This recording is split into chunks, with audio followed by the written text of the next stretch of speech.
Good evening and welcome to the news at 6 on MRTV. I am Teresa Adeyemi. Thanks for joining us. A legal luminary, Malam Yusuf Ali, SAN, has urged senators to revisit their stance on the electronic transmission of election results in the general interest of the country. Speaking with newsmen in Oshogbo at the weekend, he said it is unfortunate that senators are making excuses on behalf of the Electoral Commission when the Independent National Electoral Commission, INEC, is admitted to having capacity to transmit election results electronically. While stressing the need to reform the judiciary for effective dispensation of justice, the legal practitioner said judges in Nigeria work under poor conditions. He also emphasized the need for stricter disciplinary measures against practitioners to make sure people adhere to the ethics of the profession.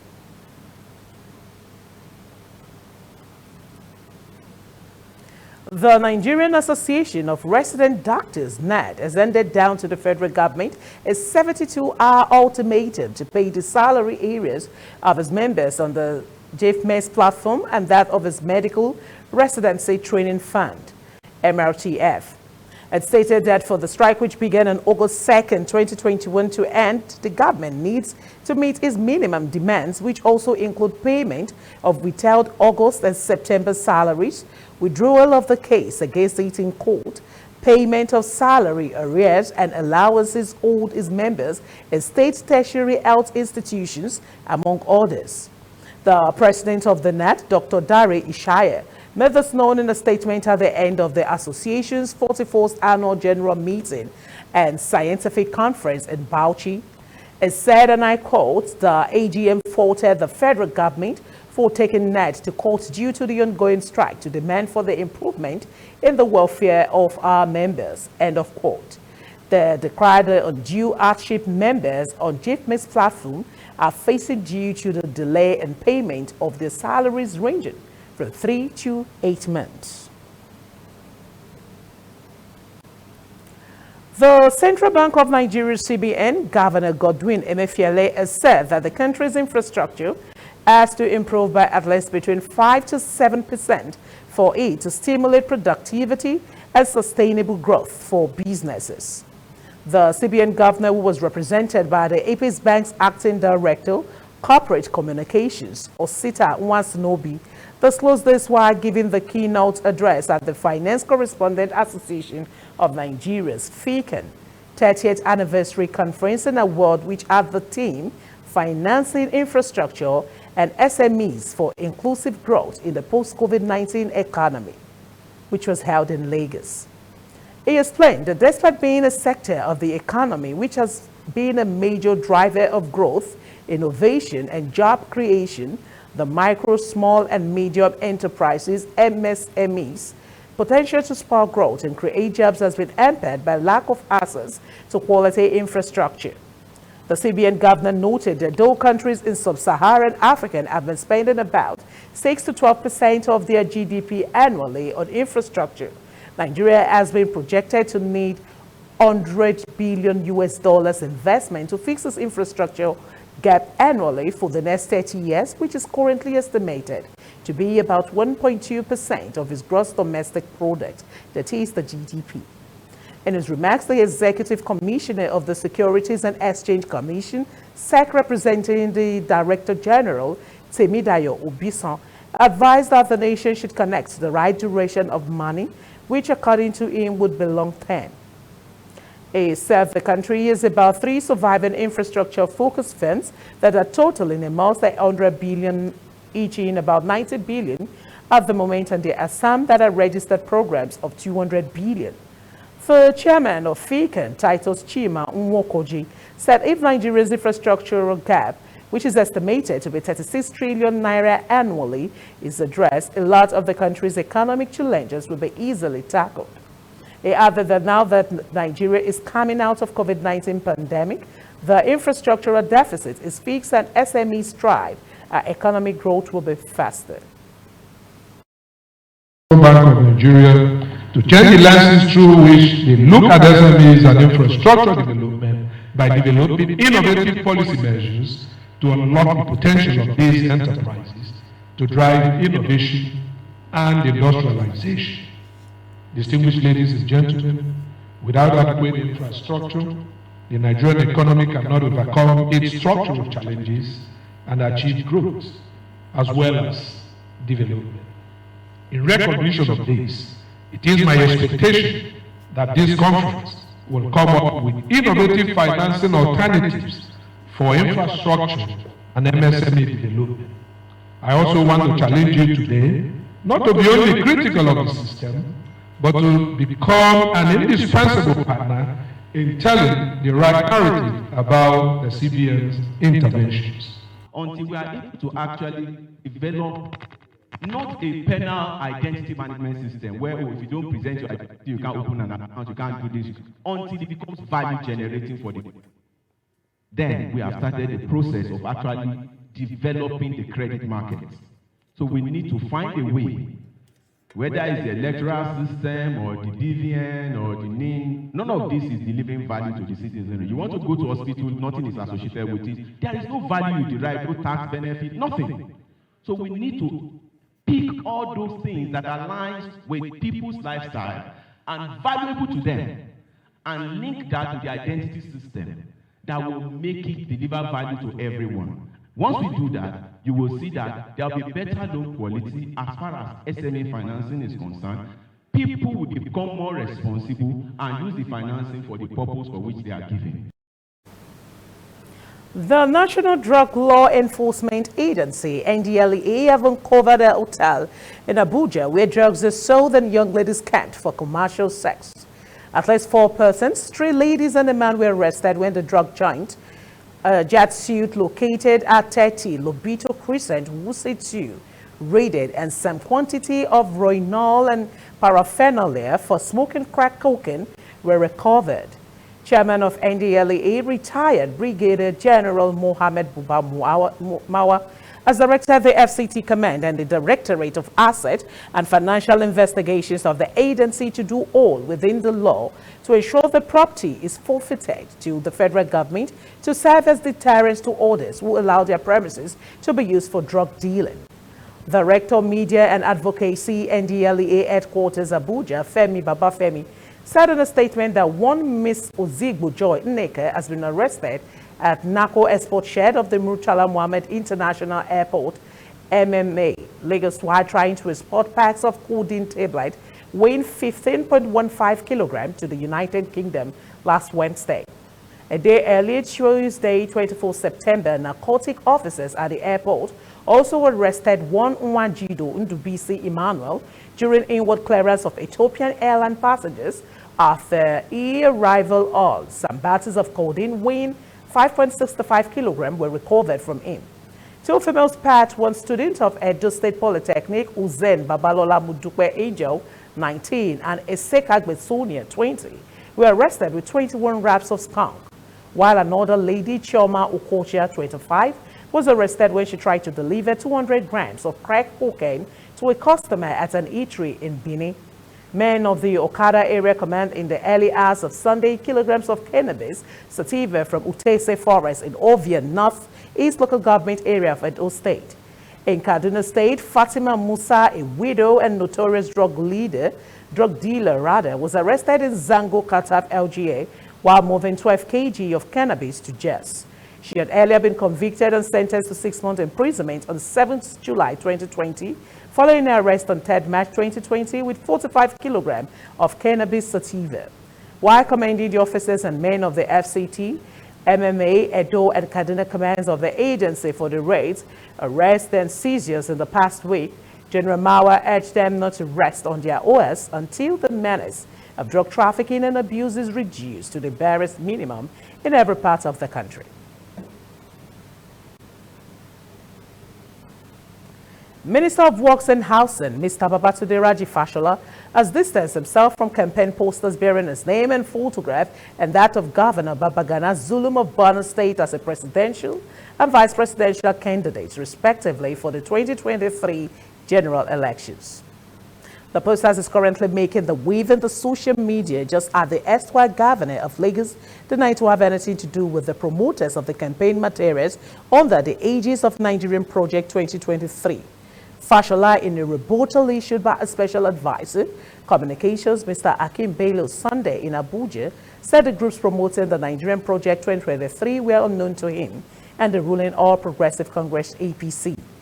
The minister noted that his major focus now is to deliver on the mandate of President Muhammadu Buhari for an expanded and upgraded road transport infrastructure and affordable housing nationwide in order to achieve economic growth and prosperity for the citizenry.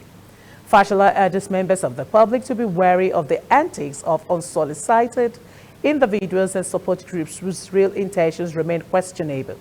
He said every support possible should be given to the effort of the current administration under the leadership of President Muhammadu Buhari to deliver a better nation for all. The World Congresses of the People's Democratic Party, PDP, in Oyo and Osun State ended on rancorous note on Saturday with factions in the state holding parallel elections. In some of the words visited by our correspondent in Oyo State, parallel elections were held at the same venue, creating an atmosphere of fear and anxiety. The situation was such that prompted Governor Seyi Makinde to reiterate his calls for unity among party members, even as he urged aggrieved members to give room for dispute resolution.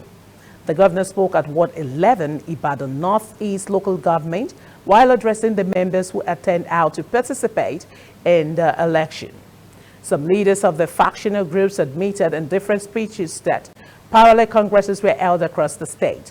A former member of the House of Representatives, Mulikat Akonde, while giving a situation report on the election from Isaleora, Ward 6, said parallels were held across the state. According to her, and I quote, "We were on a side and they were on this side at the same venue." That's the report we are getting in all local government areas. And up next is foreign stories. Please stay tuned.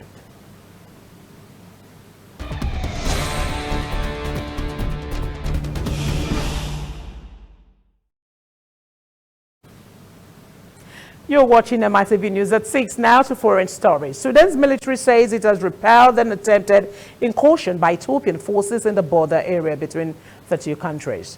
The Ethiopian forces were forced to retreat from the Barakate area, a military statement said on Sunday without giving further details. The head of Sudan's military, General Abdel Fattah al-Burhan, told reporters the incident took place on Saturday. He said it showed how the military was protecting the country in the wake of a coup attempt in Khartoum last week. Colonel Jetnet Adane, Ethiopia's military spokesman, did not immediately respond to a request for comment. Tensions along the border between Sudan and Ethiopia have escalated since the outbreak of a conflict in Ethiopia's northern Tigray region last year that sent tens of thousands of refugees into eastern Sudan. The tensions have focused on an area of fertile farmland known as Al-Fashka, where the border is disputed. Meanwhile, protesters in eastern Sudan shut a pipeline that carries imported crude oil to the capital, Khartoum. Protesters from the Beja tribes in eastern Sudan have been shutting ports and blocking roads in protest against what they describe as poor political and economic conditions in the region. Hundreds of protesters have rallied in Tunisia's capital to protest against President Kais Saied move to seize governing powers. Demonstrators gathered on Sunday in the center of Tunis along Habib Bourguiba Avenue under a heavy police presence to demand his resignation, chanting, "The people want the fall of the coup." Brushing aside much of the 2014 constitution, Saied gave himself the power to rule by decree on Wednesday, 2 months after sacking the prime minister, suspending parliament, and assuming executive authority. About 2,000 people attended a rally in front of the iconic National Theatre, historically home to all the major demonstrations in Tunis. About 20 global and Tunisian human rights groups issued a statement on Saturday condemning the move as a power grab. The signatories argue the decree, which strengthens the powers of the president's office at the expense of those of the prime minister and parliament, is implicitly abrogating the constitutional order in a full step towards authoritarianism.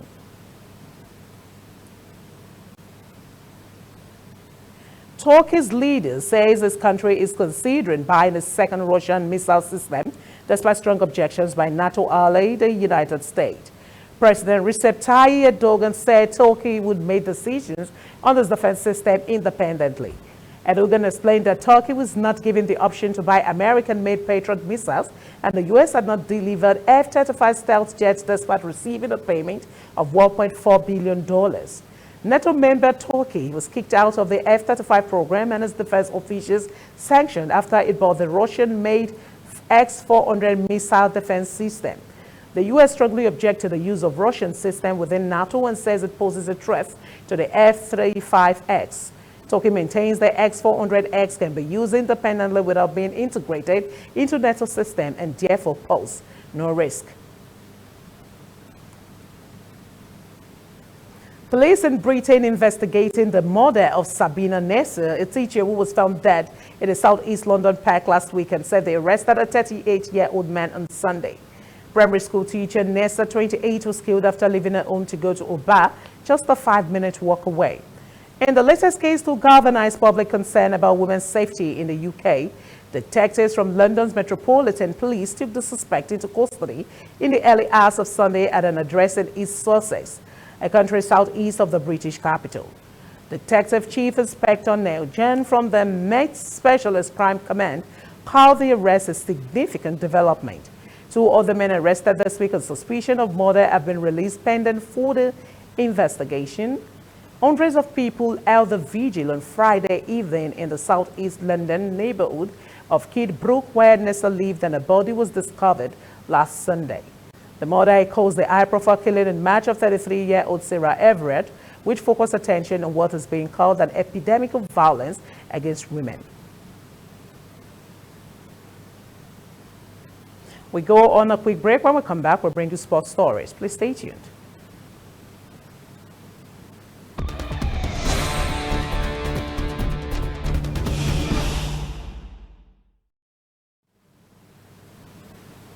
You're still watching Mitv News at 6. Now talking sport. Anthony Joshua says he is a different animal, not a soccer, and will bounce back from losing his world heavyweight titles to Alexander Usyk.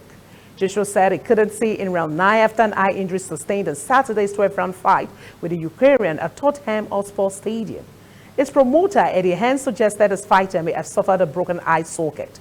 Joshua said it was a good experience because in adversity, you have just got to learn to control yourself, stay on top of things. So when I couldn't see anything, it's the first time that it happened in a fight.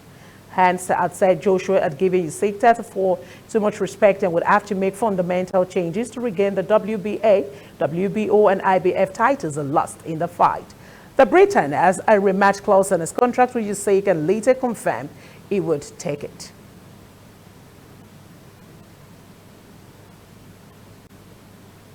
Juventus held out Sampdoria to win the second match of the Serie A season 3-2 on Sunday, but we have to face Chelsea without star forward Paulo Dybala after the Argentina forward limped up with a thigh injury. Dybala opened the scoring early at the Allianz Stadium with Leonardo Bonucci and Manuel Locatelli, netting the other goals to move Juve 9 of 8 points. But soon afterwards, the 27-year-old left the field in tears after the latest in a long line of injuries. Massimiliano Allegri's side holds Chelsea in the second Champions League group match on Wednesday, and the coach said that both Dybala and centre forward Alvaro Morata, who also exited with a thigh problem towards the end of the match, will be out of action until after the next international break, which runs between October 4th to 15th. Allegri explained that the team got to play Chelsea midweek, then Torino at the weekend, then have 15 days of international break, but hope to have the players back after then. He said, unfortunately, when a team plays 3 games every week, especially in this moment, the mental effort needed is superior to the physical effort. And that's it on Mitv News at 6. Don't forget to join us on our primetime news tonight at 9 p.m.